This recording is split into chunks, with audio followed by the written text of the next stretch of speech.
What is up, everybody, and welcome back to another episode of 305 Takes. Me and Angel are back with you guys today, recording another episode, getting you guys ready for week two of the NFL season. We got our second edition of Thursday Night Football ready to kick off in a little bit here. So we're going to be previewing that game, previewing some of the bigger matchups that we have coming up in this week two slate, which me and Angel were just going over and saying that there's a lot of matchups that we do like going into this slate of games this weekend. And, we only have week one to base these teams off of their performances. So it'll be exciting to talk about these matchups as we go along in the show. What are you looking forward to today, Angel?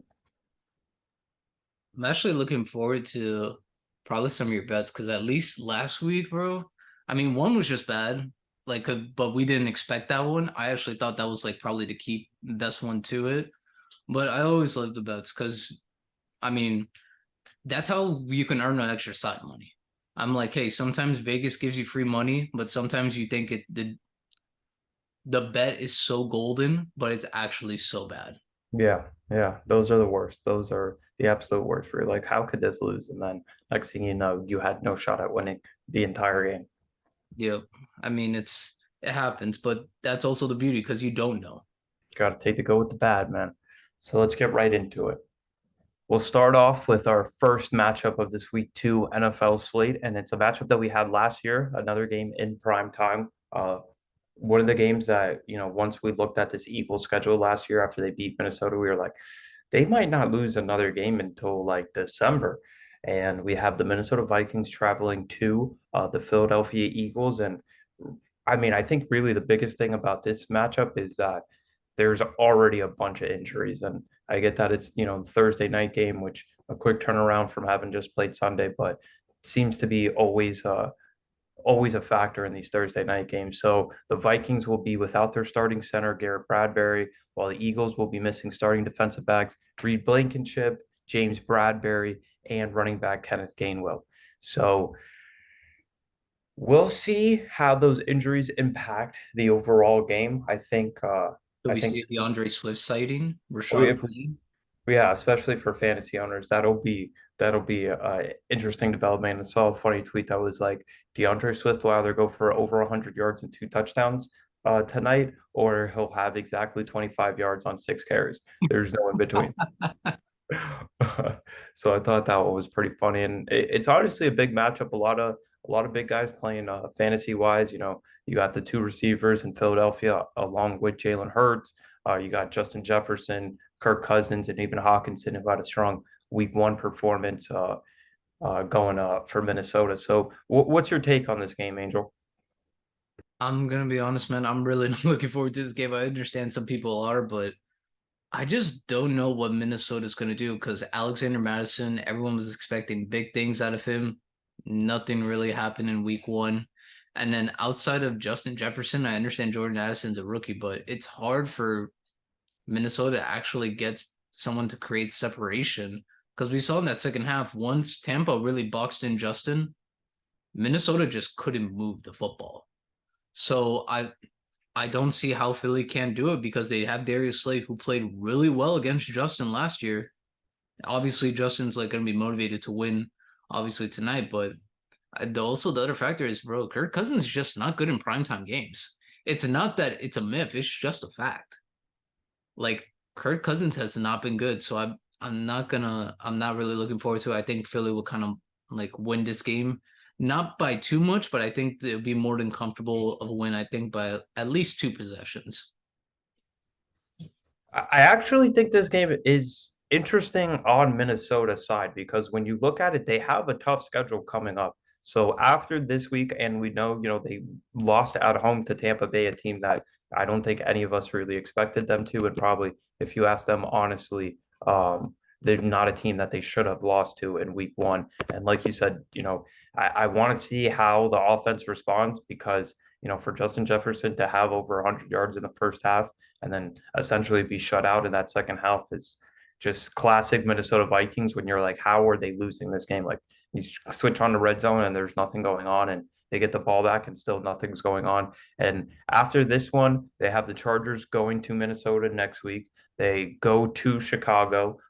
the week after that, and then they have the 49ers and Packers. So that's a pretty tough stretch to Probably start off maybe their one season. win.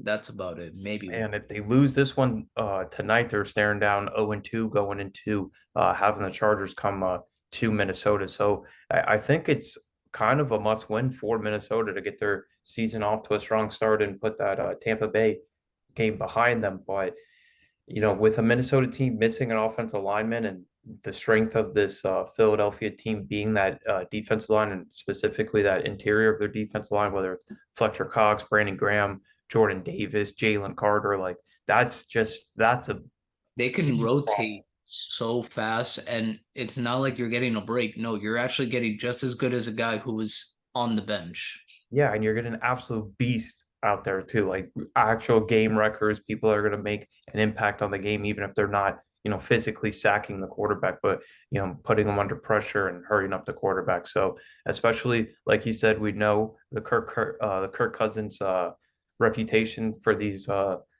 primetime games. So I actually think it is interesting for those reasons. And then obviously, when you look at it from a fantasy perspective, there's a million different ways this could go for fantasy owners tonight. And, Yeah, and especially when you looked at that game last year, I mean, it was Jefferson not was good pretty for much shut Minnesota. out. Slay had a great game. I think we had two interceptions. Yeah, two Yeah, picks. he had at least one interception in that game last year. So I will be interested to see how that matchup plays out and what can uh Philly kind of do to get that offense a little bit more on track? I know that they won last week pretty easily, even though New England did make it a game towards the end, but they got out to a 16-0 head start and then the offense kind of sputtered for the Yeah. rest of the game. Yeah, I just feel if the offense could just stay consistent, I feel like they'll be fine because they have the weapons. You have Devontae Smith, you have Dallas Goddard, you have AJ Brown, you have actually a very good running back room. Even though Kenneth Gainwell got like the majority of the carries week one, you still have Rashad Penny, who hasn't been a bad NFL back. You have DeAndre Swift, who's actually one of the better like dual threat weapons in pro football, especially out of the passing game. So I do like that for them. And then you also have Jalen Hurts. Jalen Hurts is a great mobile quarterback. He can get out of the pocket. He could extend the play. He can get the first down himself, and he does make them most of the time the right decision with the football. So I'm not really too mad or like afraid for them going into it. I just feel the only thing that they should do in this game, I would want to see them get Dallas Goddard involved because he really was a zero in that New England game. If they could at least attack the middle of the field for against Minnesota, I think that helps and that actually creates more space for AJ and Devontae Smith. If they could at least attack the middle of the field with Dallas Goddard. Yeah, I agree with you. And the Goddard putting up an absolute donut last week was one of the more surprising things, especially No because target whatsoever. it was crazy. I mean, that offense did struggle a little bit. They only had one play from scrimmage that went over 20 yards in that New England game. So I'm sure that they're kind of in the same boat as Minnesota, where they really want to get their offense going. I know Minnesota put up more of the stats with Cousins throwing for over 300 and Jefferson being over 100 and Hawkinson putting up a good stat line. But I still can't believe they lost to Tampa Bay. That's nuts. It's pretty embarrassing, especially for it to be at home. I can't Against Baker imagine. Mayfield, who's on his what, fourth team? Yeah, and there's the quotes afterwards with him clowning you because he figured out the hand signals on whether you guys were calling cover two, cover three, or going man. That's how you know. That's how you just know. Like when Baker has you figured out, that's pretty crazy. And this is uh, a Minnesota team that lost last year to the New York Giants, a team that none of us really took serious in the playoffs, and they still went out there and Well, beat remember Minnesota on the road. we were very hesitant to pick Minnesota. We were just like, we're picking Minnesota just because they are there. But we've said, we were just like, bro, the Giants can beat them easy. And they did. Yeah. So, Yeah. Minnesota. That'll be a fun game to get us started over here on this week two NFL slate. I think it's a pretty good Thursday night game considering it's usually Texans Jags or something like that. So I can't be mad at the matchup. But let's continue to bounce around some of these games. Next game that we'll discuss is another team that struggled offensively and a division rival to top it off. So we'll go to the Cincinnati Bengals versus the Baltimore Ravens. Uh, Actually, the other way around, which it's going to be Baltimore traveling to Cincinnati for this one. And I mean, I think this conversation has to start and begin with, do you think the Bengals can get their offense back on track? I do think so. Like they can't play as that bad as they did last week. It's just they have so many good players. I like to think they can't repeat that same performance of Jamar Chase being shut out by the Browns, T. Higgins not be able to catch a single pass. Joe Burrow, I don't see Joe Burrow having 82 yards and being benched in the fourth quarter. So I just don't see it. And I like to think after that terrible game they had, I feel like they have more than enough motivation to go out there and win this game. And then also, like you said, a division rival game. This is against Baltimore, who's riding high, even though they barely squeaked the win out of the Texans, because for the first half they were just not good. I mean, Baltimore will kind of wants to get revenge for that win that Cincinnati got against them in the playoffs, where Baltimore just didn't have Lamar. So Yeah. I do see both teams wanting to make a big statement against each other. But man, for this one, I like to think this is go. I feel like this is gonna be a high scoring game, like that when it was like Jamar Chase's rookie year, that game in Baltimore where they just went back and forth, back and forth. I can see that happening this weekend.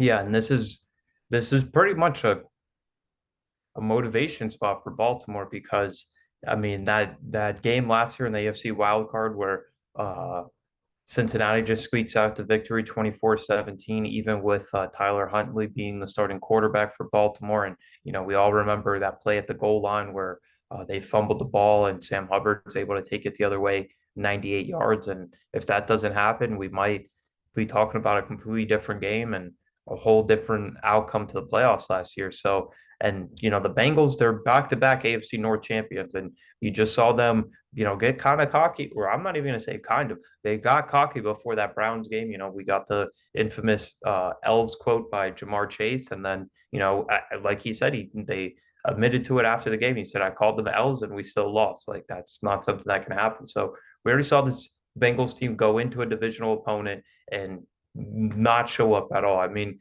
the Joe Burrow stat line is actually insane. So He bad. went 14 of 31 for 82 yards.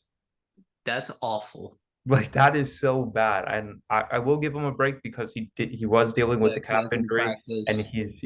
and that was in mini camp. That wasn't even to begin actual training camp. So it's been a little bit for him to be out of football and not working with his receivers and having that comfortability and familiarity with the offense. So I will cut them a little bit of a break, but they have to show up in this game. But my only concern is I think Baltimore is going to come out really motivated to try to beat Cincinnati.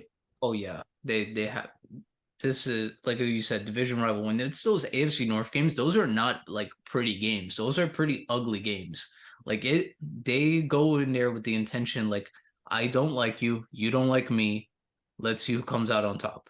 That's how those games always go. Because whether it's the Browns versus Steelers, Ravens versus Bengals, Baltimore versus Pittsburgh, vice versa, they are just not like good games till like they're not pretty to watch, but when it comes to like the brutality, it's probably some of the better ones you'll get because those guys will take those extra shots. And we even saw it last week how heated the rivalry got when Myles Garrett was just, faking like a little basketball move, and then he's basically right at Joe Burrow within 2 seconds, Yeah, just mocking them, just straight mocking up him. toying And with I'm them like, before the snap. bro, he is eating your lunch and he is just spitting it right in your face. So I have to see how this Bengals teams look. They have to be better than what they were last week, no matter what. But I do think so because they still have a really good team. When you have a Jamar Chase, T. Higgins, Joe Burrow, Joe Mixon, you still have a lot of really solid weapons on this team.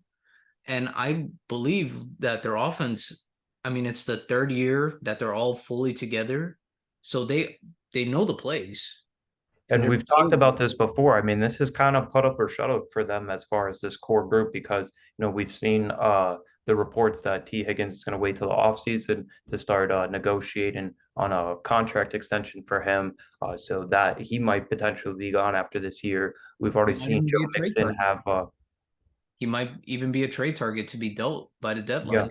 Yeah, so we'll see how that situation shakes out. We've seen Joe Mixon have his fair share of off the field issues, and he's still with the team, but he's an older running back, so I wouldn't be surprised if that's a position that they look to upgrade or potentially move on from after this season. So it's kind of put up or shut up for them. And then when you look at it on the other side of the ball, it's not something that is necessarily going to be pointed out to by the layman fan. But when you lose both your safeties and one of them goes to Atlanta and has two interceptions in his first game in Atlanta, there are questions on how is his defense going to be respond, and how are they going to form that identity, because both of those guys called plays for them. So Yep. I do think that'll be interesting. And then, like on the flip side of the ball, you have Baltimore, who has a new offensive coordinator. They signed Lamar to this contract, and I would say they did what they had to in Week 1, playing C.J. Stroud in his first NFL start, and they win 25-9, which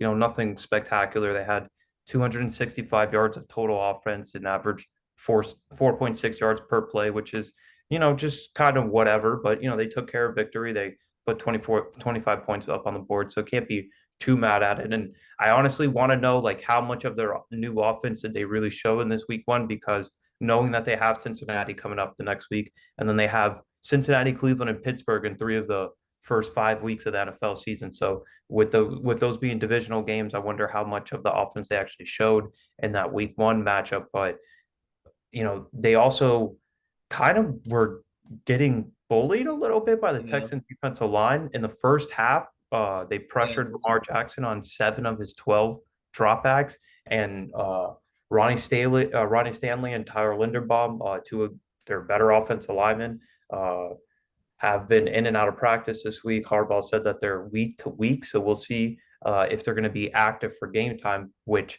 I think will have a huge impact on how this game goes.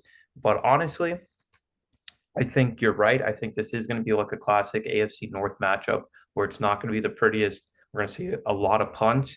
And honestly, I think it's going to come down to which quarterback is more special. Do we Yeah. see the Joe Burrow that we've seen the last 2 years that has gone to the Super Bowl and went to an AFC championship game?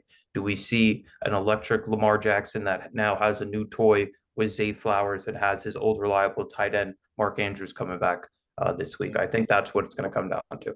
Yeah, because we talked about it like a while ago, how we loved watching those Ravens, like Pittsburgh Steelers games, because it was brutal. Like that was, if people were to say like that's football, no, that game was football. Like that was, those were men fighting to the bitter end. So hey, I'm excited to see it. I hope it's a shootout just for fantasy reasons, because you and me, we have some guys on those teams, and I mean, obviously, I want some points out of it, but I also wouldn't be mad if I just see a classic dogfight between them. And for the sake of T. Higgins owners, like, at least get one reception this week, brother. Please. And even people that have Joe Burrow too, because that was pretty tough to watch his performance this weekend. But let's keep going as we look around at some of our favorite matchups for this weekend. This is a matchup again that we saw last year. The Kansas City Chiefs traveling to Jacksonville to play the 1-0 Jacksonville Jaguars. And honestly, this is a fun matchup just because I want to see how this Kansas City offense bounces back. Like, Hmm.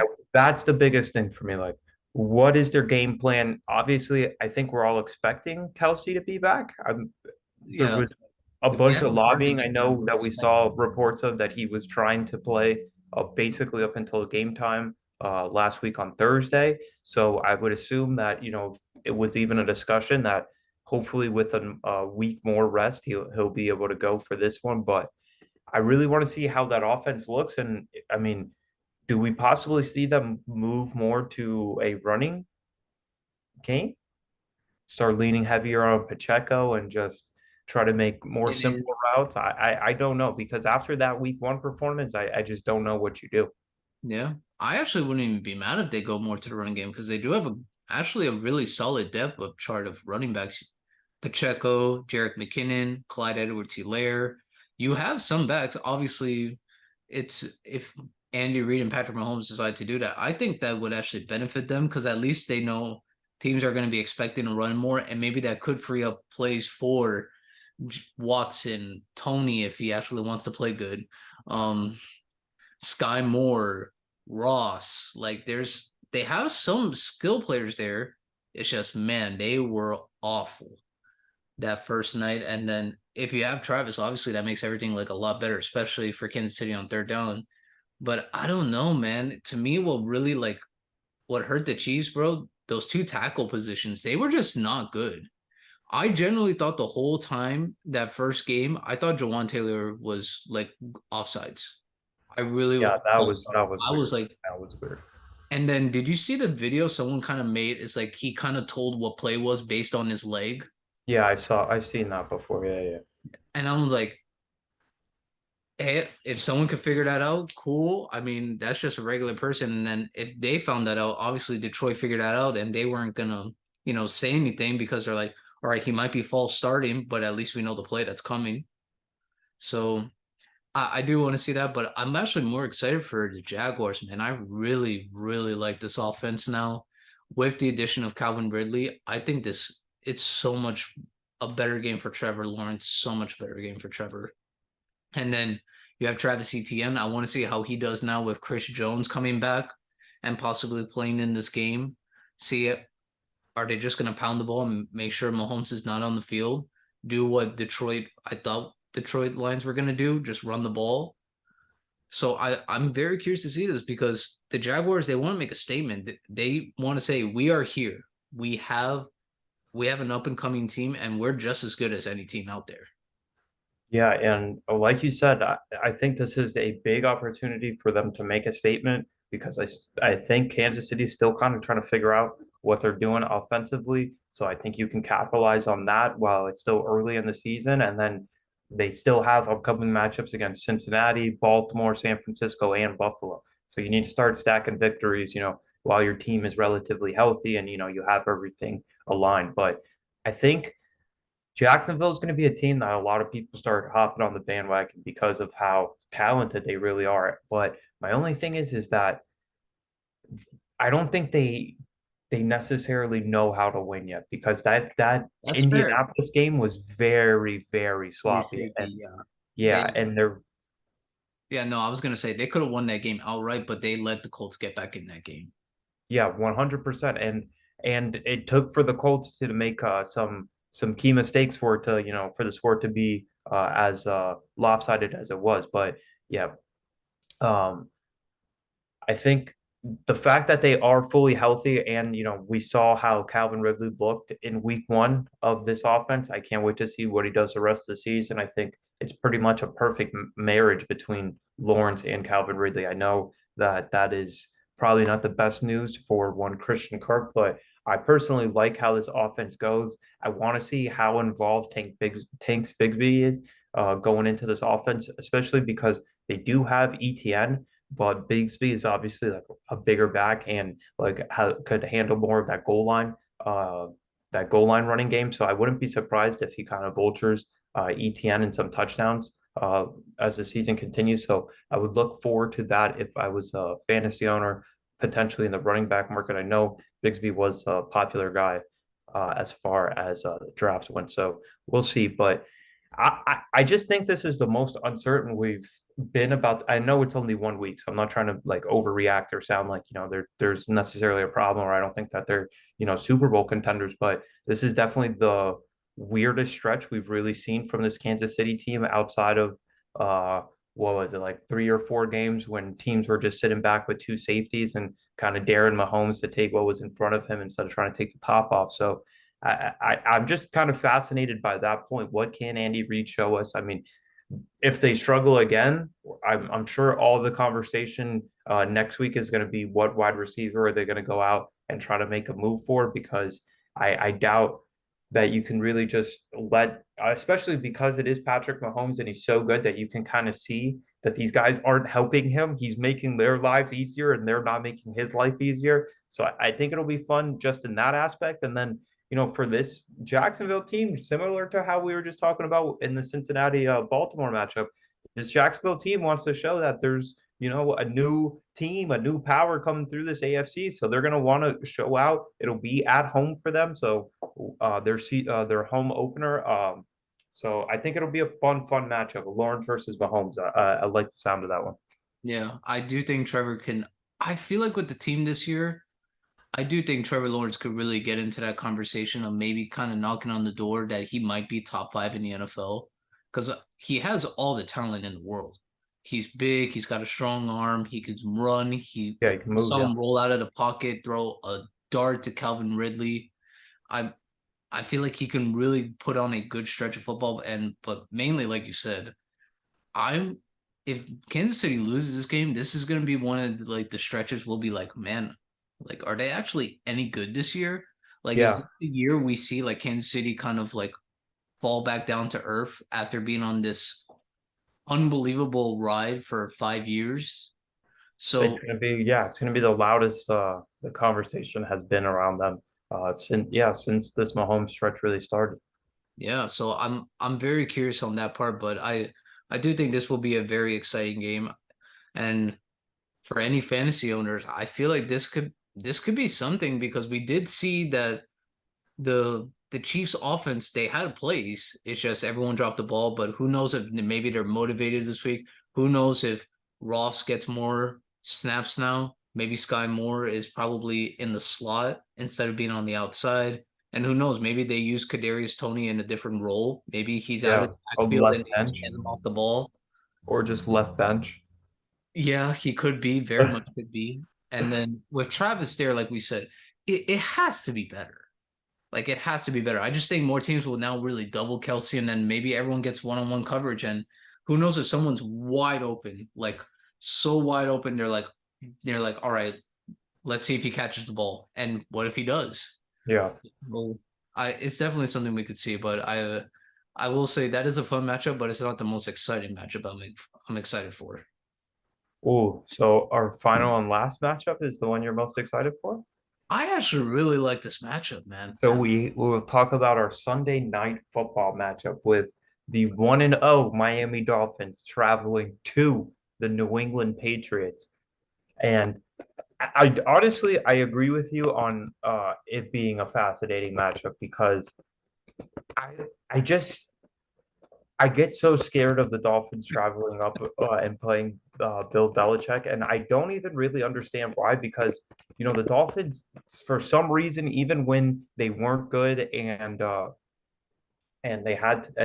Patriots had Tom Brady, the Dolphins would just kind of always have one game a year where they either played them tough and kept stayed competitive or just outright won. We remember the game when they went to New England all those years ago and started the Wildcat, went up there and won. We remember the Miami Miracle a couple years ago when Yeah, Tannehill was the Miami quarterback and crazy. Kenyon Drake ran past Gronkowski. So there are definitely some memories of the Dolphins winning. And I mean, the starting quarterback in this matchup, Tua Tagovailoa, is 4-0 against one Bill Belichick. So I don't understand why I have so much nerves going into this one. But I do expect that Belichick has been nonstop trying to figure out how to slow down this offense because I think the last thing he wants to do is get in a shootout. Yeah, the last thing he wants is to get a shootout because if you're in a shootout, you're playing to the Dolphin string. The Dolphin strings, they want to push the ball down the field. All right, let's see how fast your corners are. Let's see how fast your defense is because there's speed all over the field. You have speed in the backfield. You have speed at wide receiver. Tight end is like up in the air right now for the Dolphins, even though we know it's there. It's just, are there that many plays for them? That's always been the question because they had Gasicki, who is very good in the passing game, but his role really diminished as the year went on. So that is something there. And then also, I like the Tua versus Mac Jones aspect of this. You actually have two former Alabama quarterbacks. One now is he finally has his chance. One is given a second chance now, and it'll be good to see because at least now maybe this will be a much cleaner game than what it was last year to start the year, because last year at the beginning of the season, the New England offense kind of showed it, and it was basically the tail of the whole year. Their offense was just not good. And now that they have Bill O'Brien, they actually played really well against Philadelphia by attacking the middle of the field with Kendrick Bourne and Hunter Henry. They did a really good job of utilizing their role. Ramondre Stevenson still had a very solid game, even though he didn't have the amount of yards that we expect him to. I do think New England's offense is a lot better now. And then this is a good test for Miami's defense, especially. It's like, all right, how good are you going to be against an offense now that doesn't have all the big names, but there's all these gadget players, all these specialists. So it does like give a test to the Miami offense. Plus, it's in New England. Like it's hard to win in there, and the Dolphins have done that quite frequently. And I'm pretty sure Bill Belichick kind of wants to put in a stop to that. Yeah, and I think it's a fascinating matchup because I think that both the offense for New England is going to try to be much improved, especially that first half start that they got off to against Philadelphia. And then the Dolphins defense definitely has to be saying they're going to be better than what they did last week. So I think just what are we going to see out of the two coordinators? I know Vic Fangio had the quote saying that, it was they did enough on defense to win a shootout, but not enough to win majority of their games that they're going to play this season. So I definitely know he wants to improve, and with what we're expecting with not only his scheme but the players that they have over there, I think that they match up a lot better with New England than they did with Kansas City, just because you don't really have that guy on the outside that you're necessarily scared of. I know that they still have Devontae Parker, but it's not like he's like one of those speed guys. I think X will definitely hold his own and look a lot better than he did against, say, Keenan Allen last week. And then I want to know how much pressure the Dolphins can put on Mac Jones, because I don't think is that great of a quarterback when he is under pressure. He We looks like saw Josh Allen when he's under pressure. we saw Jalen Carter, the rookie from Georgia, have 9 quarterback pressures in his first NFL game, and is now the NFL's tied for the NFL's lead in quarterback pressures after just 1 week of playing in the NFL. So I would love to see Christian Wilkins be able to Go have insane. continued success like that and try to hopefully get to Mac Jones a couple of times. We already seen Jalen Phillips. It was kind of a really quiet game for Bradley Chubb last week. So I'm hoping that the Dolphins defense really bounces back and we see some of those playmakers that they have on the defensive side show up in a big way. And then defensively for New England, I think they're going to try to use a lot of their defensive backs. We saw them draft Christian Gonzalez. A lot of people had him rated as their number 1 corner going into this year, and we saw him slip all the way to New England. So I'm fascinated to see how they kind of deploy him, especially when you know that Tyreek and Jalen Waddle are going to be the focus of that offense.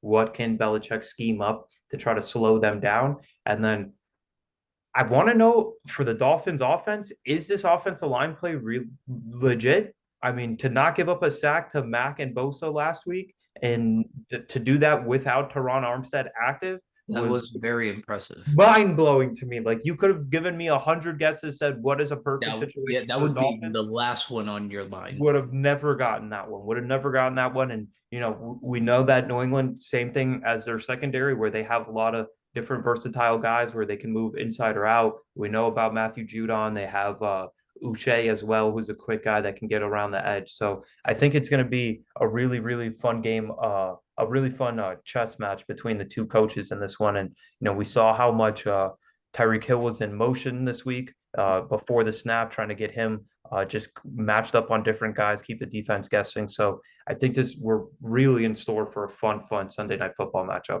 Yeah. I mean, the Dolphins Patriots games, the majority of the times they are like pretty good because, I mean, for a good stretch of time, New England was the face of the NFL and everyone wanted to beat them. And Miami just had their number. It's not that it was like to shame the other teams, but it was just Miami. Miami had their number. They're a division opponent. They see them. They know them better than anyone because they play them twice a year. And they go, all right, we know exactly who's on the team. We know who's starting. We know who's on the bench. We know 1 to 53. We know exactly who they are. So I am excited for this one. The one thing I do want to see now is like how we kind of talked about it, joked it on Monday. Does Mac Jones become like Josh Allen when he's under pressure? Because bro, he like when Mac is under pressure, man, it is not a pretty sight of quarterback. The only difference with Josh Allen just does it willingly. Yeah. Yeah. Like just willingly.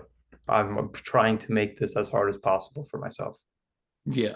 But that's a whole different topic for a different day when we could talk about him hurdling 8 yards before the first down. But and then throwing a bomb down the field when there's no one within 20 yards of him. Yeah, I don't get that one at all. I don't get that one at all.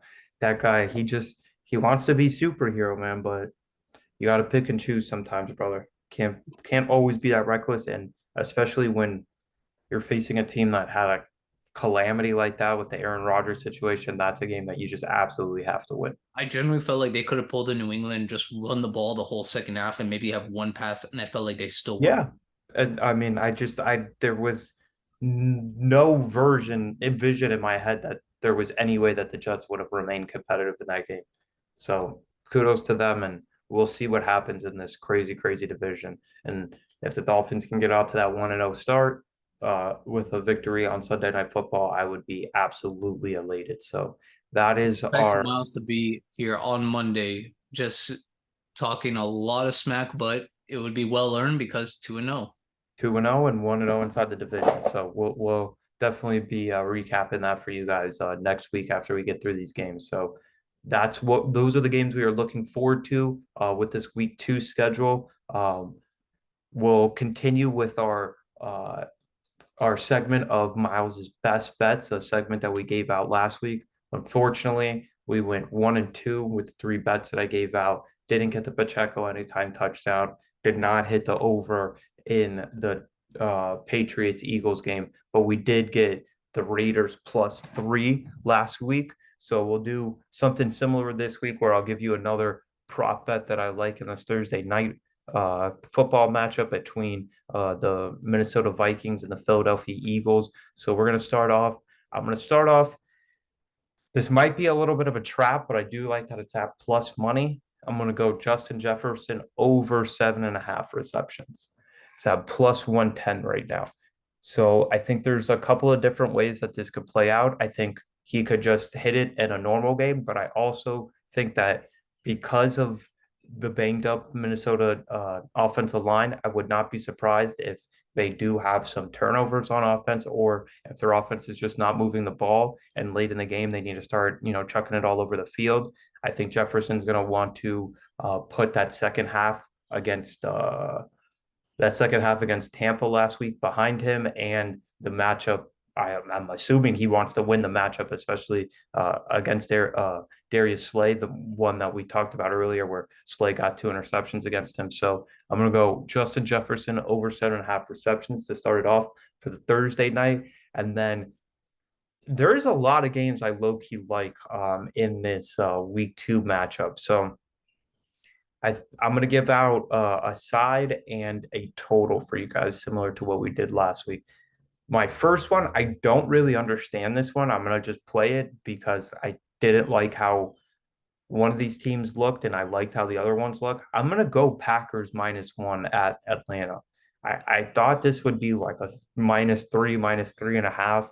The Packers looked really good. I mean, we'll see how that Bears team ends up shaking out. They might just end up being bad, but I thought the Packers looked really impressive, especially with Jordan Love making, his full-time starter debut for them. And I didn't think there was anything impressive about that Atlanta offense. And if Green Bay can get up on them early in this game, I think Desmond Ridder is not that good. He posted the lowest week 1 PFF passing grade for any quarterback that won. So I don't expect that to happen again. So give me Packers -1. And then I like the under 42.5 in the Cleveland and Pittsburgh game.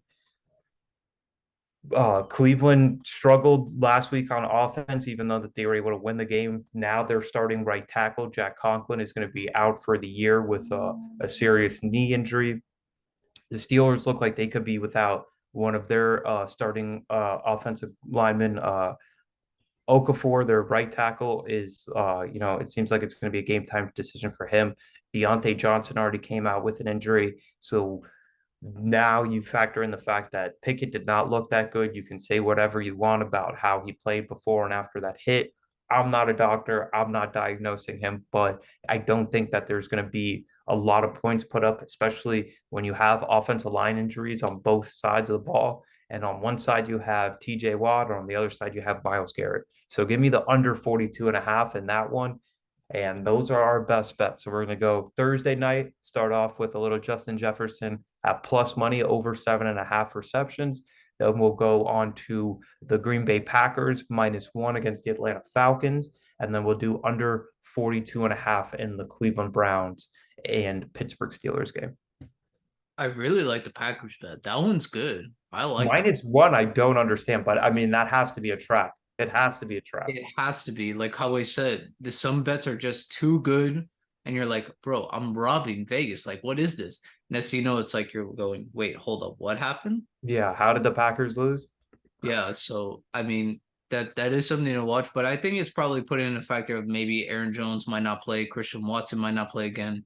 Yeah. But Jordan Love did look really good. I like the connection between him and Romeo Dobbs. I Yeah. like that connection. Yeah.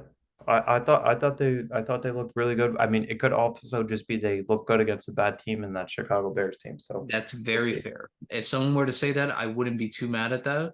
And then the under in that Steelers game against Cleveland, I think that's really good. Considering both defenses are really the strengths of their teams, exactly. it that very much could happen. We could probably see maybe like an 18-16 game. Sounds 80. like a lock to me. I'm not even gonna lie. That Oh, that wow. one is the one that I'm like, that If it's sounds like a 14 to lock. 10, you're like, all right, this is what I expected. Yeah, this one sounds like a lock, especially because both of those quarterbacks did not look good last week either. And okay, Cleveland can rely on Nick Chubb, but I don't think For how Pittsburgh, long could that happen without TJ Watt getting to the backfield? and with them being down and starting offensive linemen, and if they get down in that game at all, then they're gonna have to lean on that passing game again, and we'll see. And we always know that Steelers defense is always up to play, and I mean Myles Garrett looked like an absolute game wrecker last week, and not to mention their secondary playing a part and just shutting down that passing attack for Cincinnati. So I love that bet this week. Yeah. I talked about this with my dad one day, and it was the day that happened when it like that picture went viral of Myles Garrett when you just see his arms and it was like massive. And I was just like, Dad, I don't think it's possible for a guy to be that big, that strong, that fast, and that smart. I genuinely believe Myles Garrett is a broken Terminator. Everything about him is built to destroy humanity, but he decides to play football. I mean, it's honestly a good thing for the rest of society because if he was just walking around trying to find a Oh, different outlet to let we're out some done. stress, that would be a problem. We're done. Because bro, like his strength is unreal. And That would be a problem. his leaping ability, this dude can dunk. Yeah, easily too. And I'm like, people, do you not see how big this guy is? Like he is massive. And Easily. his arms is like the size of my leg. Yeah, straight up. So I think we have a fascinating week ahead of us with these matchups. We're going to learn some more about these teams, get some either prejudices answered or debunked, depending on how they perform here in week two, and then we'll move on from there.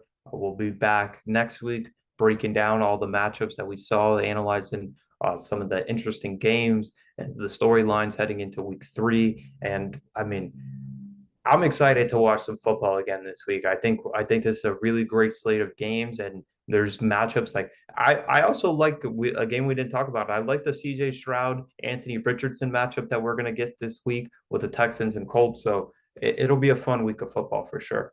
Raiders, Bills, Jimmy G versus the turnover machine, Josh Allen. Like, who knows? Maybe the Raiders could pull one out again. Raiders start 2-0. Raiders start 2-0, and everyone is now coming back down to earth of like saying, wow, Josh Allen really is reckless with the football. Yep. And I try to warn you guys. I think the Bills are a little bit overrated, but we'll see. We still have a lot of football to play. So me and Angel will keep you guys here and updated throughout this NFL season. And until next time, peace.